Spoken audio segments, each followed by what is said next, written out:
এই দিকটা দেখো ব্যালকনি, এই যে ব্যালকনিটা দেখো অনেকটা বড় ব্যালকনি, ঠিক আছে। আর এইখান থেকে দেখো এই যে মেন রাস্তা, এই যে কালী মন্দিরটা, কালী মন্দিরটার ঠিক পাশের হোটেলটাই, ঠিক আছে।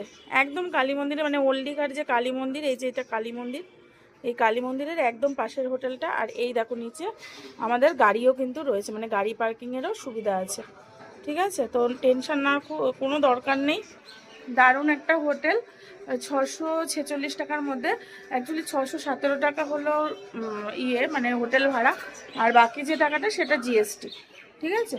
তো দেখো কত সুন্দর, ঠিক আছে। আর এখান থেকে বুঝতে পারছো কালী মন্দিরের জাস্ট এখান থেকে এই এই এই রাস্তাটা দিয়ে গিয়ে পূর্বাশার পাশ দিয়েই মানে তোমার সি বিচে যাওয়া যায়, খুব একটা বেশি দূর না।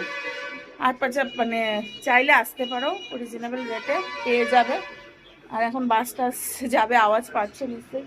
তো এখন ফ্রেশ ট্রেশ হবো, হয়ে আমরা বিচের ধারে যাব। এখানে যেহেতু মামা মামি দাদা বৌদি সব রয়েছে, তো ওদের সঙ্গে দেখা করতে যাবো। এসে সারা রাত জেগে এসেছি তো প্রচণ্ড টায়ার্ড, একটু রেস্ট নিয়ে তারপরে যাবো।